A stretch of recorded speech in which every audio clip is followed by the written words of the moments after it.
साथियों नमस्कार, मैं राम प्रताप सिंह कुशवाहा और आप देख रहे हैं ज्ञान एंड नॉलेज। हमारे चैनल में सबसे आगे शब्द लगा है ज्ञान। तो ज्ञान आखिर इस दुनिया में है कहाँ?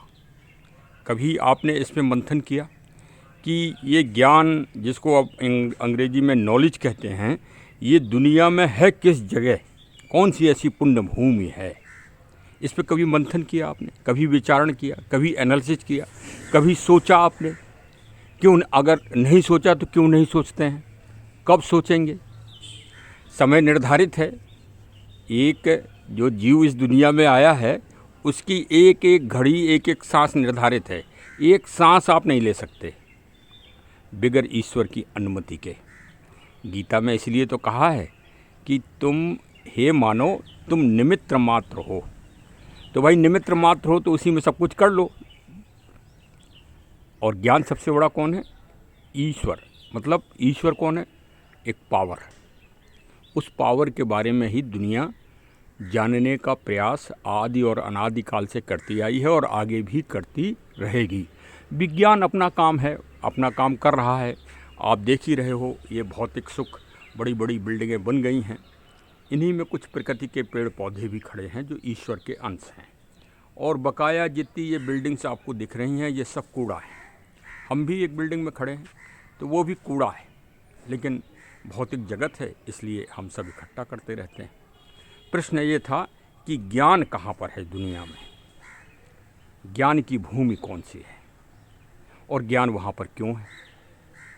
अगर है तो वहाँ ज्ञान कैसे पहुँचा, कब पहुँचा, किसने पहुँचाया, कौन है पहुँचाने वाला? क्या ईश्वर है? तो ईश्वर का कौन सा स्वरूप है? ईश्वर के स्वरूप तो अलग अलग हैं। अरे जब हमारा शरीर तीन चीज़ों से चलता है, सत, रज और तम, तो फिर कैसे कह सकते हो आपकी एक संचालक है? एक संचालक तो हो ही नहीं सकता, क्योंकि बैटरी भी आज हम देखते हैं रोज़ इन्वर्टर में लग रही है, रोज़ सब चीज़ में लग रही है। उसमें भी दो चीज़ें हैं। बैंक में भी दो चाबियों से ही ताला खुलता है लॉकर का। भाई ये तो गूढ़ विषय हो गया, गहन विषय हो गया। तो चलिए हम आपको ज्ञान भूमि बताते हैं और ज्ञान कहाँ पर स्थापित है ये भी आपको बताते हैं, लेकिन संक्षिप्त में बताएंगे। इसका फिर बड़ा ब्लॉक आपको सुनना ही पड़ेगा। हाँ, कुछ अटपटी आपको चीज़ें लग रही होंगी, लेकिन नहीं, आप यथार्थ और सत्य को समझिए कि सब चीज़ दुनिया में है तो ज्ञान भी कहीं ना कहीं होगा। तो ज्ञान वो कहाँ है? चलिए हम आपको ले चलते हैं। ज्ञान है काशी भूमि में। काशी जो गंगा जी के किनारे स्थित है और गंगा जी का वहाँ टर्न है, यानी एक जोग्राफिकल पोजीशन भी है कि गंगा जी बदल जाती हैं वहाँ। अच्छा, और कौन स्थापित है वहाँ? वहाँ विश्व के जगत, विश्वनाथ, विश्व के नाथ स्थापित है। अब आप कहो कि भाई इससे और ज्ञान का क्या मतलब है? तो आपको हम बता रहे हैं कि त्रिपुरासुर एक राक्षस था जो आज भी है, वर्तमान समय में है। ये एक विचारक ने हमको बताया है कि त्रिपुरासुर मौजूद है। हम और आप देख नहीं पाते, लेकिन त्रिपुरासुर मौजूद है और बड़ी विहंगम चर्चा है। और देखिए, काशी वो नगरी है जहाँ के ऋषि कणादि ऋषि ने भगवान राम की परीक्षा ली और राम से पूछा कि आप इस दुनिया में आए किस लिए हो? तो उन्होंने कहा हम राक्षसों का विनाश करने के लिए आए हैं। तो बोले राक्षस भी आपकी लीला है और धर्म भी आपकी लीला है और अधर्म भी आपकी लीला है। इसके लिए आपको सुनना पड़ेगा श्री जड़ भरत जी, चैतन्य हमारे संत हैं, हमारे गुरु रूप में हैं, उनसे आप वार्ता सुनिए थोड़ी सी। अच्छा, और ये सनातन लोग बाग नकल बहुत कर रहे हैं। सनातन की आज पूरी दुनिया नकल कर रही है, पूरी दुनिया, चाहे कोई धर्म हो चाहे कोई पंथ हो। क्यों? क्योंकि भाई मूल की ही तो नकल करोगे आप ना। जो अमूल है उसकी नकल कौन करेगा? जो मूल होता है उसकी नकल की जाती है कि हाँ हमको भी ऐसा बनना है। वही बन रहे हैं लोग। चलो बनो, अच्छी बात है। अच्छा, अब सनातन एक वैसी व्यवस्था है जिसमें समानता और स्वतंत्रता तथा अभिव्यक्ति की पूरी आज़ादी रही है। आज भी है, आज भी आप भगवान जी को कुछ भी कह दीजिए, लोग बाग कह ही देते हैं। हमारे वामपंथी, हमारे समीक्षात्मक कुछ भी कह देते हैं। अरे कईयों ने तो मतलब नर्तकी के रूप में हमारी माता जी को भी बना दिया, बड़ा विरोध हुआ, भाग गए देश छोड़ के, वो तो अलग बात है और होना भी चाहिए। और भाई आस्था और विश्वास है हमारा, आपका विश्वास किसी में होगा, हमें भाई जिसमें आपका विश्वास है आप उसमें अपना समर्पित होइए। तो सनातन एक ऐसी अवस्था है जहाँ कणादि ऋषि ने जो कण से बने हैं, कण से, हाँ, और उन्होंने परीक्षा किसकी ली? प्रभु राम की। अब राम ब्रह्म के अवतार हैं, ब्रह्म है स्वयं, अवतार नहीं, राम अवतार नहीं है, राम स्वयं ब्रह्म है। अब इस पर चर्चा होगी तो हम बताएंगे। एक मुस्लिम स्कॉलर साहब हैं, उन्होंने इस बात को कहा कि हम उस ब्रह्म को पूछते हैं, मतलब अल्लाह जी को हम पूछते हैं जिसको मनु ने पूजा, और हमारे कोई भी महान भाव उनका आज तक जवाब नहीं दे पाए। भाई हमारे पूज्य शंकराचार्य जी को जवाब देना चाहिए, हमारे कोई जगत गुरु हैं, जवाब देना चाहिए। ऐसा थोड़ी है कि किसी स्कॉलर ने अगर कोई बात कही है और उसका भाव है तो उसने कहा, उसको स्वतंत्रता है उसको कहने की, वो कहेगा। कोई भी धर्म का व्यक्ति हो, चाहे वो क्रिश्चियन हो, चाहे सिख हो, चाहे ईसाई हों, और चाहे मुस्लिम भाई हों, कोई भी हो, उसको अभिव्यक्ति है, ये प्राकृतिक है। संविधान तो एक बहुत छोटी गौड़ चीज़ है। संविधान तो 2004 संविधान है दुनिया में, हर देश का संविधान है तो, लेकिन एक प्राकृतिक संविधान भी है दुनिया का जो एकदम नेचुरल है, यूनिवर्सल है। हाँ, तो कणादि ऋषि ने भगवान राम से ये कहा कि तुम राक्षसों को मार नहीं पाओगे, भ्रम मत फैलाओ, वही तुम्हारे धर्म भी तुम्हारी माया है और अधर्म भी तुम्हारी माया है। मतलब जो अच्छे पुरुष हैं वो भी आपके हैं और जो बुरे दानव हैं वो भी आपके हैं, तो आप किन्हें मारोगे? क्यों भ्रम फैला रहे हो? ऐसे ऋषि हैं हमारे भारत में, हमारे सनातन में, जो ईश्वर को भी चुनौती देते हैं। और हम तो भाई देखते हैं कि एक किसी संत और महामानव के विरुद्ध अगर कोई बोल दे तो पूरा देश जल जाता है। हाँ, खैर, और एक बात और सुनिए आगे। इन्हीं जो संत जी हैं, यही भाई देखिए बड़े भाई देव दीपावली बनी है आखिर काशी में। तो देव दीपावली किस बात की प्रतीक है? ज्ञान की प्रतीक है। जो दीपावली अयोध्या में मनाई जाती है वो तो विजय की प्रतीक है, उल्लास की प्रतीक है, खुशी की प्रतीक है। लेकिन काशी में जो वो बनाई जाती है देव दीपावली, जिसको मनाना ही चाहिए, हर हिंदू को दीपक जलाना चाहिए, ज्योति का, प्रकाश का, ज्ञान का, वो ज्ञान का दीपक है। काशी में ज्ञान बसता है। जो हमने प्रश्न किया था ना कि कौन सी ऐसी पावन नगरी है पूरी दुनिया में जहाँ ज्ञान बसता हो, वो काशी है। हम उस विवाद में नहीं पड़ रहे हैं जो ज्ञान वापी और वो सब चल रहा है, वो आप लोग समझदार हो, आपको जाना चाहिए कि ज्ञान कौन लेके आया। त्रिपुरासुर का वध करने के बाद भगवान शिव ज्ञान के साथ आए। भाई अज्ञान को ही तो मारा था उन्होंने, और ज्ञान के साथ आए, और ज्ञान के साथ वहीं गंगा जी में स्नान किया तो शुद्ध हो गए, और शुद्ध होने के बाद वहीं विराजमान हो गए। आप जाके देख लीजिए, 100 मीटर की दूरी पे हैं। हाँ भाई, कोई ऐसा थोड़ी है कि कोई कपिल कल्पित है। अच्छा, और फिर आगे देखिए, यहाँ जो आदमी भी पैदा होते हैं तो उनकी परीक्षा लेने के लिए भगवान स्वयं आते हैं। कैसे आए? चंडाल का रूप रख के आए श्री शंकराचार्य जी की परीक्षा लेने के लिए। बड़ा व्यंग्यम धर्म है भाई ये तो। ये धर्म नहीं, ये तो पूरा मूल है धर्म। जब मूल है भाई, जो प्रकृति है, जैसे ये पेड़ सामने आप देख रहे हो, तो ये मूल है भाई। हाँ, और प्रकृति में आप कितना परीक्षण करोगे तो पेड़ ही तो निकलेगा। पेड़ का परीक्षण करोगे तो पेड़ ही निकलेगा। तो चंडाल बन के कौन आया? भगवान शिव। कहाँ? वहीं काशी में, मणिकर्णिका घाट में। तो शंकराचार्य जी को ज्ञान कहाँ प्राप्त हुआ? ब्रह्म ज्ञान कहाँ प्राप्त हुआ? ब्रह्म दर्शन हुए। हाँ, वही काशी भूमि में। हाँ, और अंत में इसीलिए कहा जाता है जब पार्थिव शरीर की अंतिम क्रिया होती है तो काशी में गंगा जी के किनारे राम राम सुना दो तो 7 पीढ़ी उसकी तर जाती हैं।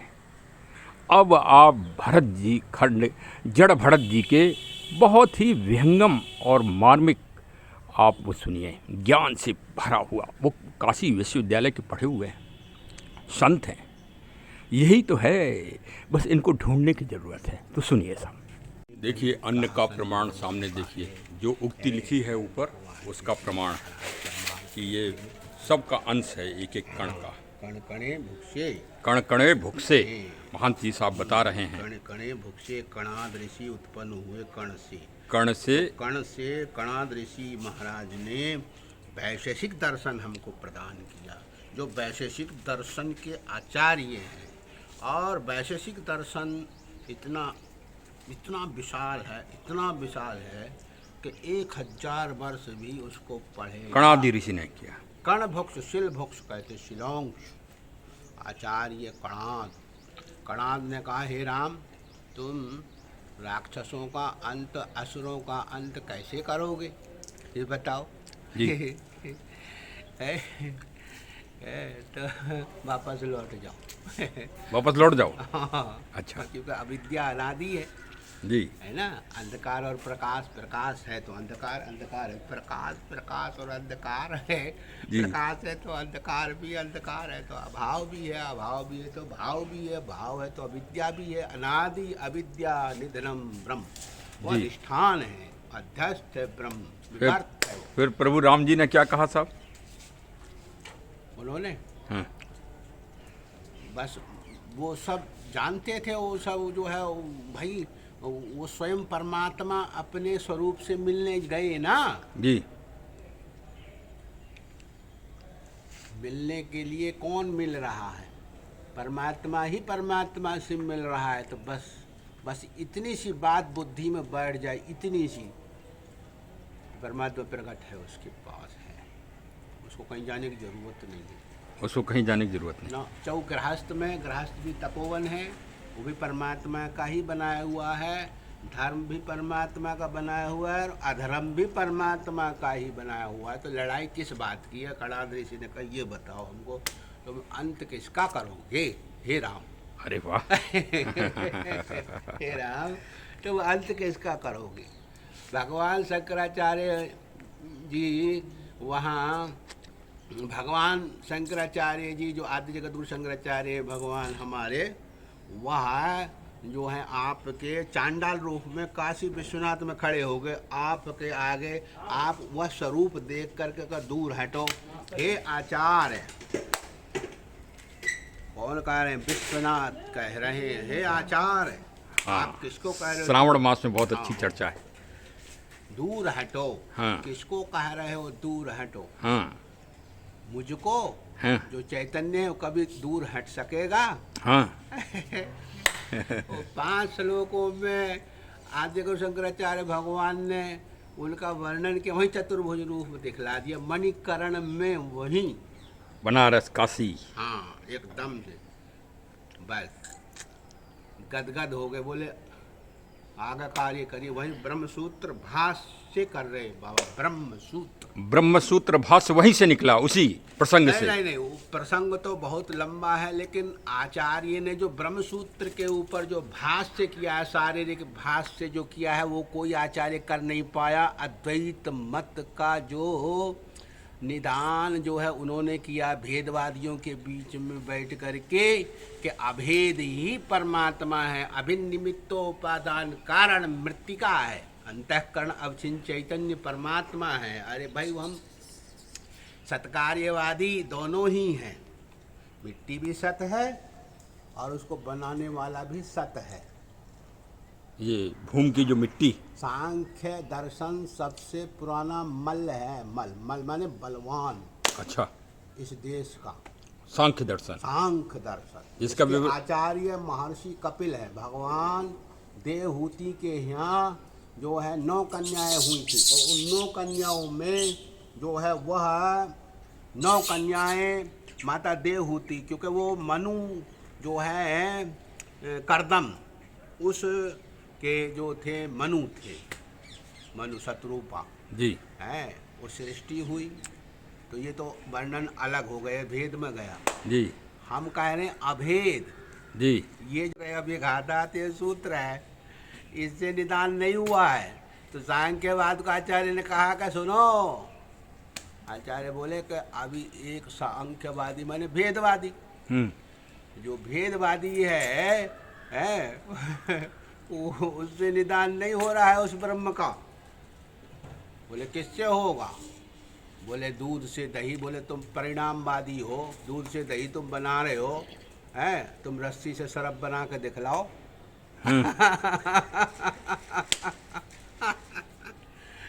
भेदवादी हो, परिणामवादी हो, सत्कार्यवादी है, दोनों सत्कार, लेकिन एक विवर्त है, एक परिणामवाद है।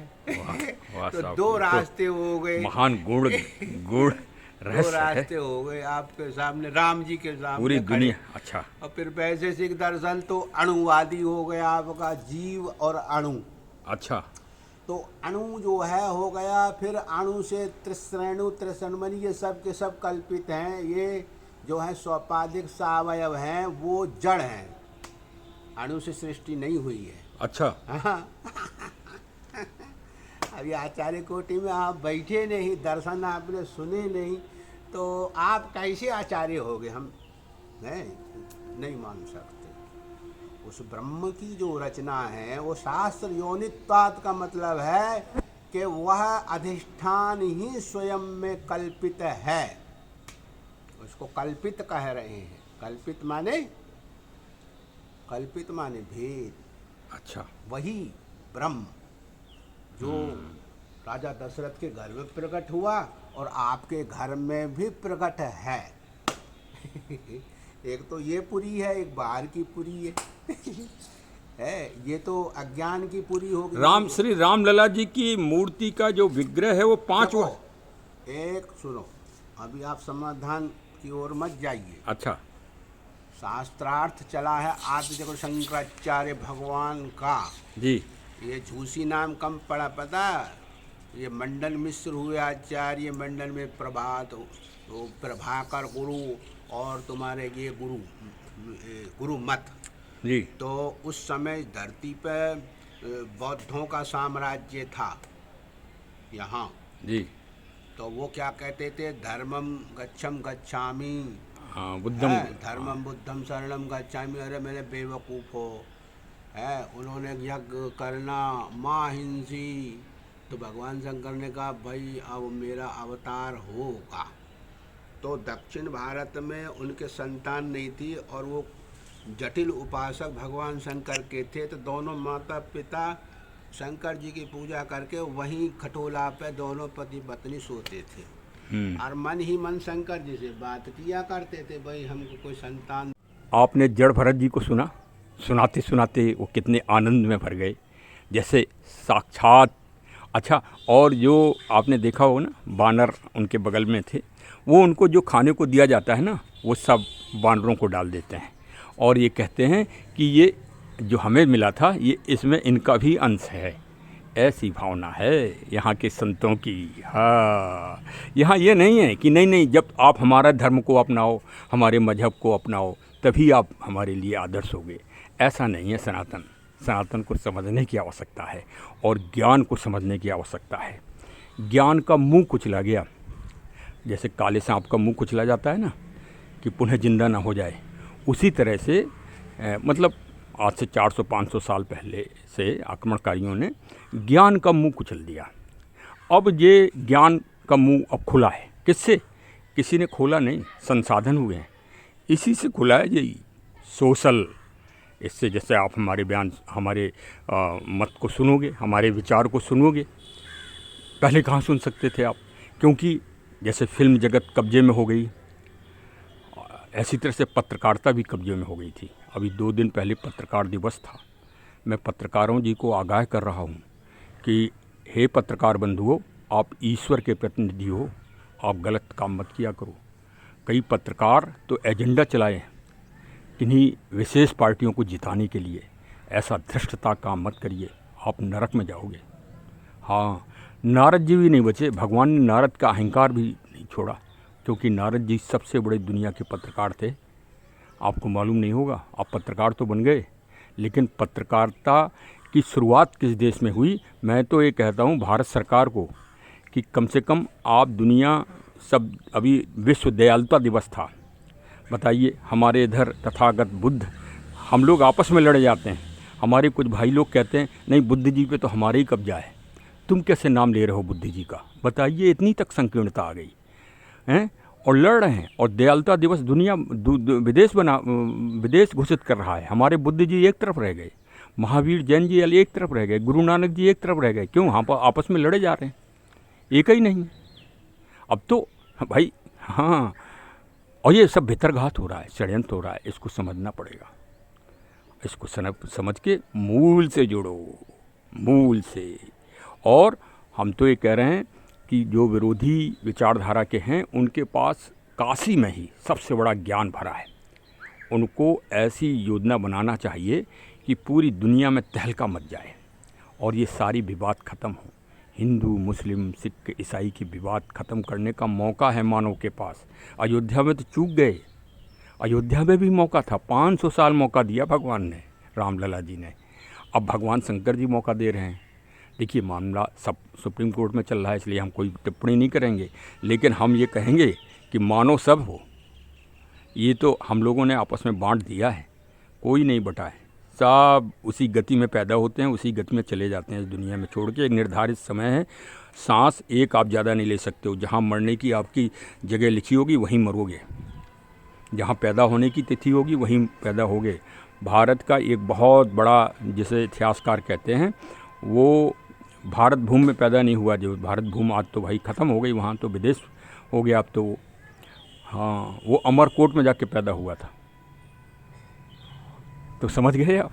हाँ, इसलिए ज़्यादा उसमें मत पड़ो। सबका निर्धारित समय और सब ईश्वर के द्वारा निर्धारित है। खूब खुल के काम करो इस दुनिया में। हाँ, देखिए, शंकराचार्य जी भी भगवान शिव के स्वरूप थे, लेकिन 32 साल ही रहे इस दुनिया में। तो चलो भाई, अब बहुत आज का व्याख्यान हो गया। और हमारे चैनल को सब्सक्राइब करो भाई। देखिए, चैनल को सब्सक्राइब करोगे तो आपको ज्ञान एंड नॉलेज, इसके बाद फिर दुनिया में कुछ बचेगा नहीं जानने को। तो भाई सब्सक्राइब कर लो, नोटिफिकेशन का बटन दबा दो। हाँ, वैसे हम दबाव नहीं डालते किसी को भी। हाँ, आप स्वतंत्र हैं, आपको अच्छा लगे तो करिए, नहीं करे तो बहुत बहुत धन्यवाद। चरे वेती चरे वेती चरे वेती।